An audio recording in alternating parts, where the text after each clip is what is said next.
Bonjour à toutes et à tous. Ce matin, nous allons parler du déluge. Dieu, dans son amour, se souvint de Noé. Dieu dit encore ce matin qu'il se souviendra de toi. Peu importe le temps que durent ces eaux autour de toi. Bien-aimé, tu es dans la barque du Seigneur. Tu es dans l'arche du Seigneur. Amen. Et dans l'arche du Seigneur, nous sommes dans la protection. Quand tu es dans l'arche de Dieu, tu es sous la protection du Seigneur. Mais nous avons ici l'histoire de l'humanité. L'histoire de Noé et sa famille. Ces 8 personnes qui ont été sauvées de la pluie, du déluge. Nous allons lire Genèse chapitre 8, verset 1. Dieu se souvint de Noé, de tous les animaux et de tout le bétail qui était avec lui dans l'arche. Et Dieu fit passer un vent sur la terre et les eaux s'apaisèrent. Amen. Que Dieu vous bénisse. Ici, Noé est dans l'arche. Mais dans l'arche, Noé attend que Dieu agisse. Nous sommes les enfants de Dieu. Nous sommes sous la protection du Seigneur. Mais dans ce salut que nous avons dans le Seigneur Jésus-Christ, il y a des choses qui peuvent arriver.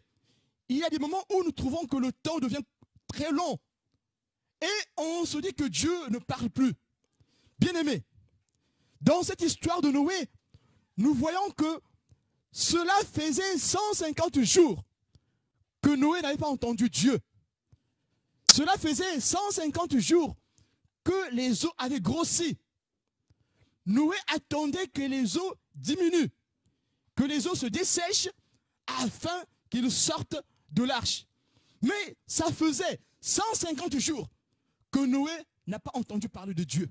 Ça faisait 150 jours que Noé, qui était dans la protection de Dieu, n'avait pas entendu la voix de Dieu.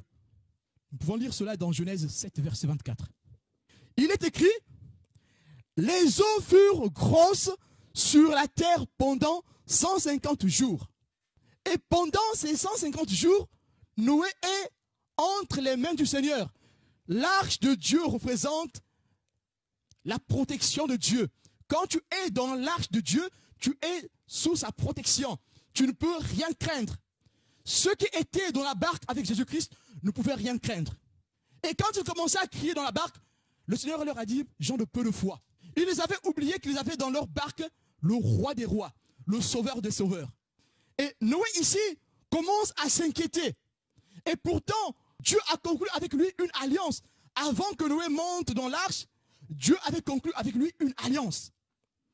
Mais cela faisait 150 jours que Noé n'avait pas entendu la voix de Dieu. Toi aussi, tu es dans l'arche de Dieu. Tu es dans les promesses du Seigneur. L'arche représente les promesses de Dieu. L'arche nous emmène quelque part. L'arche ici nous emmène dans notre bénédiction. Mais dans cette bénédiction, le temps peut paraître long. Mais quelle est ta position? Est-ce que tu te décourages? Noé ici commençait à se poser des questions. La foi de Noé était mise à l'épreuve. Car il ne savait pas quand est-ce Dieu devait intervenir à nouveau. Car il ne savait pas quand est-ce les eaux allaient baisser. Les eaux grossissaient. Cela faisait 150 jours. Bien-aimé, tu es dans cette arche. Le temps te paraît long. Tu sais certainement que tu es avec Dieu. Tu n'as pas de doute dessus. Tu sais que tu appartiens à Dieu. Dessus, tu n'as pas de doute. Mais sauf que le temps paraît long pour toi. Le temps de l'épreuve paraît long pour toi. Bien-aimé, avant de continuer, nous allons revenir sur le symbolisme du déluge. Amen. Les eaux ici symbolisent le jugement de Dieu. N'est-ce pas? Non seulement qu'elles symbolisent le jugement de Dieu sur l'humanité, mais les eaux symbolisent aussi le salut de ces 8 personnes. Le salut des animaux. Le salut de tous les êtres vivants que Dieu a mis dans l'arche. Tous les pensionnaires de Noé espèrent au salut. Donc nous voyons ici que, puisque les eaux viennent juger, pour détruire toute la terre, mais les eaux viennent aussi sauver cette famille et les autres êtres vivants qui sont avec eux. Amen. Nous pouvons lire Genèse, chapitre 7, versets 21 à 23.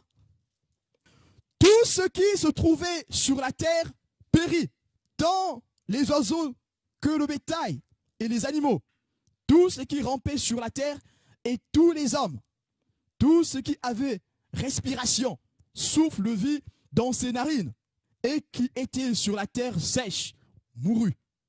Tous les êtres qui étaient sur la face de la terre furent exterminés, depuis l'homme jusqu'au bétail, aux reptiles et aux oiseaux du ciel. Ils furent exterminés de la terre. Il ne resta que Noé et ceux qui étaient avec lui dans l'arche. Amen. Tous furent exterminés. L'eau ici représente le jugement de Dieu. L'eau ici est un instrument que Dieu va utiliser pour juger l'ancien monde. Mais l'eau est aussi cet instrument qui va emmener l'humanité au salut. L'eau ici vient expier le péché de l'ancien monde. Le péché avait atteint son paroxysme, sa cime. Il fallait que Dieu purifie l'ancien monde. Et l'eau vient ici pour le jugement, pour la purification. Et c'est par cette eau que Noé est sauvé. Lisons aussi Nombre 5, verset 27. Nous allons aussi voir que dans Nombre ici, l'eau est un élément de jugement. Quand il lui aura fait boire les eaux, il arrivera, si elle s'est souillée et a été infidèle à son mari, que les eaux qui apportent la malédiction entreront en elle pour produire l'amertume. Son ventre s'enflera, sa cuisse se desséchera, et cette femme sera en malédiction au milieu de son peuple. Les eaux ici sont utilisées pour le jugement, soit pour condamner la femme ou pour l'innocenter. Amen.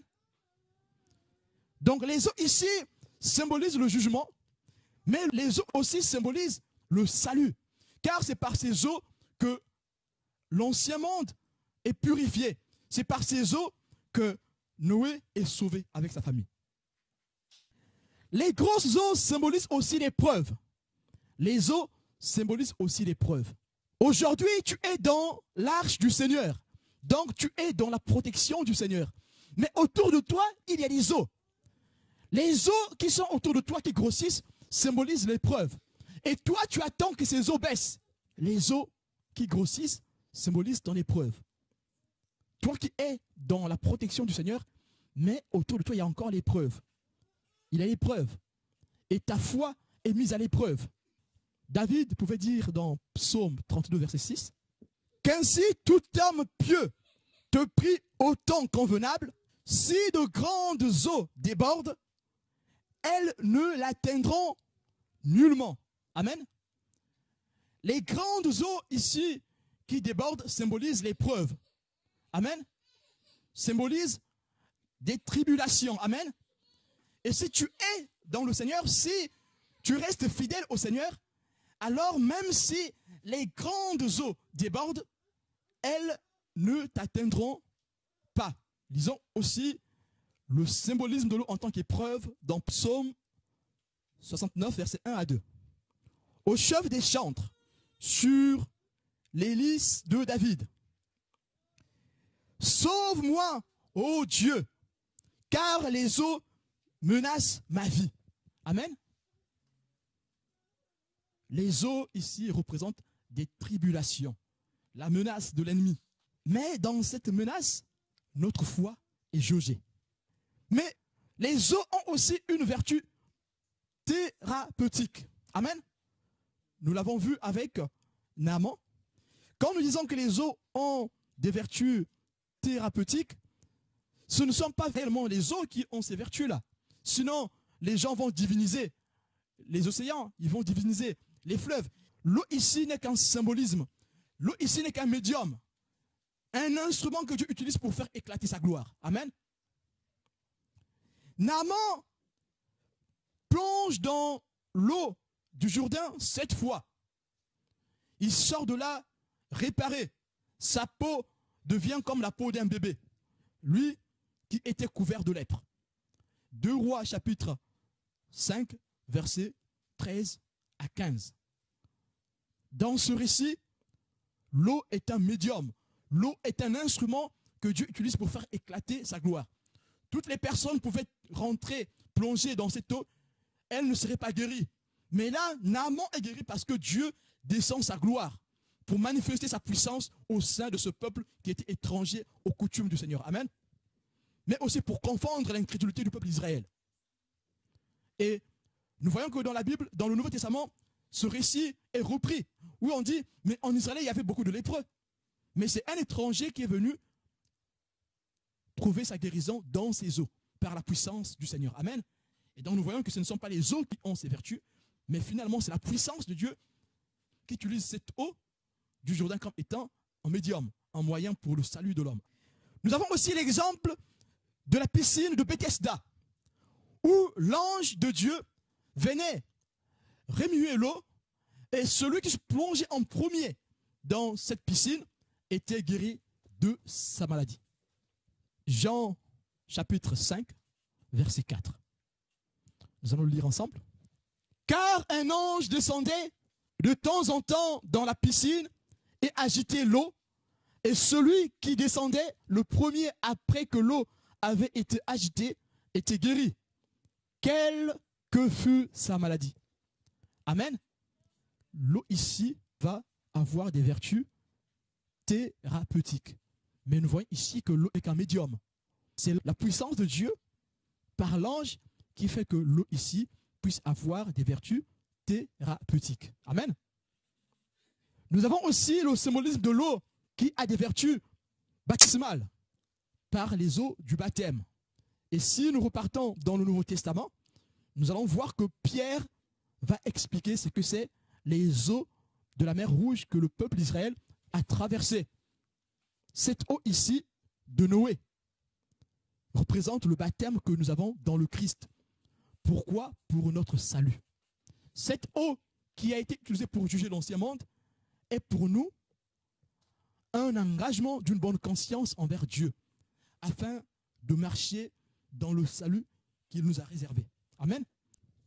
Cette eau était une figure du baptême qui n'est pas la purification des souillures du corps, mais l'engagement d'une bonne conscience envers Dieu et qui maintenant vous sauve, vous aussi par la résurrection de Jésus-Christ.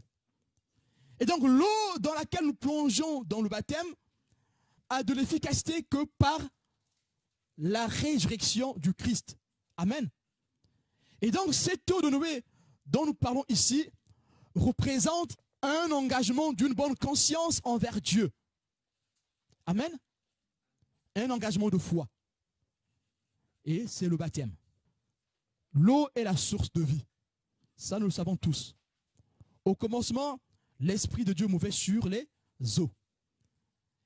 Et Dieu crée le ciel en séparant les eaux. N'est-ce pas? Dieu crée la terre en séparant les eaux. Et nous voyons dans le récit de l'Ancien Testament, l'eau est la source de vie. Nous avons dans Jean 4, verset 14.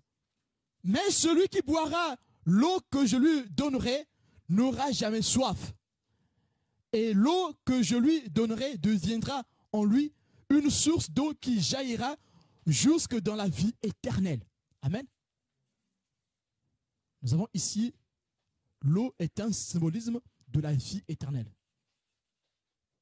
Et si on va plus loin, l'eau ici est un symbolisme de la puissance de l'esprit dans la vie du chrétien. Quel est le gage que nous avons reçu qui nous emmène dans la vie éternelle? C'est le Saint-Esprit. Cet esprit qui est ancré en nous. Le Saint-Esprit. Et donc nous voyons ici que l'eau est la source de vie dans son symbolisme. Vous pourrez lire Apocalypse 22, verset 1. Apocalypse 7, verset 17. Car l'agneau qui est au milieu du trône, les paîtra et les conduira aux sources des eaux de la vie. Et Dieu essuiera toutes larmes de leurs yeux. Amen. L'arbre est le symbole de la vie. Un arbre qui est planté au bord d'une rivière sera en bonne santé, n'est-ce pas? Donc l'eau ici est le symbolisme de la vie. Amen. Et nous savons aussi que l'eau est une source de purification, n'est-ce pas? L'eau symbolise aussi la purification. Dans les rites israélites, l'eau a été utilisée pour la purification. Amen. Et donc on n'a pas assez de temps pour parler du symbolisme de l'eau. Nous avons parlé brièvement de ce symbolisme pour montrer que l'eau vient juger l'ancien monde, mais l'eau vient aussi pour le salut de Noé et sa famille. L'eau vient aussi pour notre salut. Amen. Et Dieu dit ce matin, il se souviendra de toi. Tu sais bien que tu es dans l'arche de Dieu. Tu sais que tu es dans l'arche de Dieu. Ça, tu le sais. Tu n'as pas perdu cette notion. Mais cela fait quand même 150 jours que les eaux grossissent autour de toi. Tu ne sais plus quand est-ce ces eaux vont baisser. Ces eaux ici qui représentent l'épreuve, comme nous l'avions dit. Et tu ne sais pas quand est-ce ces eaux vont baisser. Et tu ne sais pas quand est-ce Dieu va intervenir à nouveau dans ta vie. Bien-aimé, dans quel intérêt les Écritures nous racontent cette histoire de Noé? Après 150 jours, qu'est-ce qui s'est passé? Après 150 jours, Dieu manifeste à nouveau son intérêt pour Noé et sa famille. Dieu manifeste à nouveau son intérêt, son amour, sa miséricorde à Noé, sa famille et les animaux qui sont avec Noé. La manière de Dieu ici d'agir avec Noé est expliquée dans ces textes pour donner à tous ceux qui croient en Dieu de l'espoir. L'espoir sur les promesses de Dieu. L'espoir sur les voies de Dieu. L'espoir sur le fait que peu importe le temps que ça dure, peu importe ce silence qui se passe dans ta vie, Dieu finira par se souvenir de toi. Dieu donne ici à tous ceux qui sont fidèles à lui de l'espoir et la foi en ses promesses. De l'espoir et la foi en ses voies. Il montre encore ici que ce Dieu est un Dieu de miséricorde. Ce Dieu est un Dieu de grâce. Si cela fait longtemps que Dieu n'a pas intervenu dans ta vie, bien-aimé, tu peux être sûr qu'il ne tardera pas à agir. Bien-aimé, ce Dieu ne tardera pas à se manifester dans ta vie. Ce Dieu ne tardera pas à manifester sa miséricorde dans ta vie. Ce Dieu ne tardera pas à manifester sa sollicitude dans ta vie. Ce Dieu ne tardera pas à manifester sa grâce dans ta vie. Oui, bien-aimé, envers toi, ce Dieu va manifester sa sollicitude. Envers toi, ce Dieu va manifester sa grâce. Pour le moment, Dieu veut juste que tu attendes, que tu demeures dans sa présence. Amen. Dieu veut aujourd'hui que tu attendes la réponse. Ne vois pas la durée des eaux qui grossissent. Ne vois pas le silence qui est autour de toi. Le silence de Dieu n'est pas silence du monde. Le silence de Dieu est silence pour nous former. Bien-aimé, le silence qui est autour de toi, dans cette arche où Dieu te place, n'est pas un silence du monde. Ce silence est un silence formateur. Pour le moment, Dieu veut que tu demeures, que tu restes auprès de lui. Reste auprès du Seigneur. Continue à obéir fidèlement. Continue à obéir fidèlement à sa parole. Continue à obéir fidèlement au Saint-Esprit et attends-toi à sa main. Sache que ce silence n'est pas silence du monde. Ce silence est un silence formateur où ta foi grandis, où tu apprends de plus en plus de connaître ton Dieu.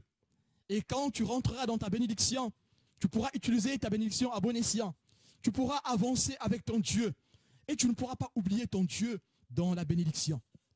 Voilà pourquoi ce temps, bien-aimé, accepte ce silence. Garde ta foi. Garde la communion avec ton Dieu. Continue à obéir fidèlement au Seigneur. Continue à obéir fidèlement au Saint-Esprit. Ta bénédiction est à ta porte. Ne lâche pas prise, bien-aimé. Que nous dit Proverbe 3, versets 5 à 7? Confie-toi en l'Éternel de tout ton cœur et ne t'appuie pas sur ta sagesse. Reconnais-le dans toutes tes voies et il aplanira tes sentiers. Ne sois point sage à tes propres yeux. Crains l'Éternel et détourne-toi du mal. Amen. Le Seigneur agira. Amen. Confie-toi en l'Éternel. Continue. Tu te confies déjà en l'Éternel, c'est bien. Continue à te confier à Dieu. Garde foi que ce Dieu agira. Il est tout puissant pour délivrer. Il est tout puissant pour guérir. Il est tout puissant pour bénir. Peu importe ce que tu attends de Dieu. Attends. N'écoute pas le bruit des eaux qui grossissent dehors. Ne vois pas le temps qui passe. Mais appuie-toi en l'Éternel. Notre raisonnement, notre raison nous perdra. Nous commençons à compter le temps. C'est parce que nous sortons de la volonté de Dieu. Nous voulons sortir de la foi. Bien-aimé, quand tu es dans l'épreuve, tu vois que le temps est long, c'est parce que tu ne veux pas mettre toute ta foi au Seigneur. Voilà pourquoi tu vois que le temps est long. Mais remets seulement ta foi au Seigneur. Espère en Dieu. Il agira. Dieu est fidèle dans ses promesses. Dieu fait ce qu'il a dit. Dieu accomplit ce qu'il a dit. Peu importe ton combat, garde confiance. Garde espoir et foi en Dieu, en notre Seigneur. Proverbe 16, verset 3.